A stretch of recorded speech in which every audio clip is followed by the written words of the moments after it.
আয় ডাক্তার, কি আছে বের কর। এই এইসব করে তোমার কি লাভ হয়? কি লাভ হয় মানে? আমার বউ ছেলে বসে বসে খাবে। তুমি যে ওদের জন্য এত পাপ করছো, তুমি অসুস্থ হলে ওরা তোমাকে দেখবে? দেখবে মানে? ওরা আমাকে বসিয়ে বসিয়ে খাওয়াবে। তাই? তাহলে একবার অসুস্থর অভিনয় করে তোমার বউ ছেলেকে পরীক্ষা করে দেখো। এই ডাক্তার, আমাকে কোলে করে নিয়ে আমার বাড়ি নিয়ে চলো। বলবি প্যারালাইসিস হয়ে হাত পা পড়ে গেছে, সারা জীবন বিছানায় শুয়ে শুয়ে খাবে। তারপর দেখবি ওরা আমাকে দেবতার মতো সেবা করবে। চলো দেখা যাক। বাড়িতে কে আছেন? ডাক্তারবাবু কি হয়েছে আমার স্বামীর? আপনার স্বামীর প্যারালাইসিস হয়ে হাত পা পড়ে গেছে, এখন থেকে সারা জীবন বিছানায় শুয়ে শুয়েই খাবে। মা, তার মানে এই বোঝা এখন আমাকে বইতে হবে? আরে না দাঁড়া, ডাক্তারবাবু যে জিনিস কাজে লাগবে না তাকে রেখে কোনো লাভ নেই। আপনি একটা বিষ ইঞ্জেকশন দিয়ে দিন, 4-5 ঘন্টার মধ্যে মারা যাবে। ডাক্তারবাবু, আপনি আমাকে ক্ষমা করে দিন, আপনি আমার চোখ খুলে দিয়েছেন। এই নিন আপনার টাকা, এই নিন আপনার মোবাইল। আমি আর জীবনে ডাকাতি করবো না। স্বামী তুমি ভালো আছো? আমি তো ভয় পেয়ে গেছিলাম। আমি তোমার স্বামী নই, আজ থেকে আমি স্বামী অরবিন্দ। বাবা, আমি কারো বাবা নই, আজ থেকে আমি অরবিন্দ বাবাজি। হারি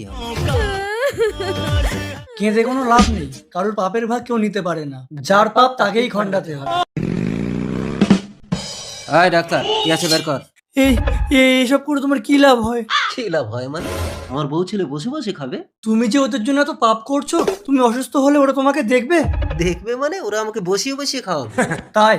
তাহলে একবার অসুস্থর অভিনয় করে তোমার বউ ছেলেকে পরীক্ষা করে দেখো। এই ডাক্তার, আমাকে কোলে করে নিয়ে আমার বাড়ি নিয়ে চলো। বলবি প্যারালাইসিস হয়ে হাত পা পড়ে গেছে, সারা জীবন বিছানায় শুয়ে শুয়ে খাবে। তারপর দেখবি ওরা আমাকে দেবতার মতো সেবা করবে। চলো দেখা যাক। বাড়িতে কে আছেন? ডাক্তারবাবু কি হয়েছে আমার স্বামীর? আপনার স্বামীর প্যারালাইসিস হয়ে হাত পা পড়ে গেছে, এখন থেকে সারা জীবন বিছানায় শুয়ে শুয়েই খাবে। মা, তার মানে এই বোঝা এখন আমাকে বইতে হবে? আরে না দাঁড়া, ডাক্তারবাবু যে জিনিস কাজে লাগবে না তাকে রেখে কোনো লাভ নেই। আপনি একটা বিষ ইঞ্জেকশন দিয়ে দিন, 4-5 ঘন্টার মধ্যে মারা যাবে। ডাক্তারবাবু, আপনি আমাকে ক্ষমা করে দিন, আপনি আমার চোখ খুলে দিয়েছেন। এই নিন আপনার টাকা, এই নিন আপনার মোবাইল। আমি আর জীবনে ডাকাতি করবো না। স্বামী তুমি ভালো আছো? আমি তো ভয় পেয়ে গেছিলাম। আমি তোমার স্বামী নই, আজ থেকে আমি স্বামী অরবিন্দ। বাবা, আমি কারো বাবা নই, আজ থেকে আমি অরবিন্দ বাবাজি। হারি কেঁদে কোনো লাভ নেই, কারোর পাপের ভাগ কেউ নিতে পারে না, যার পাপ তাকে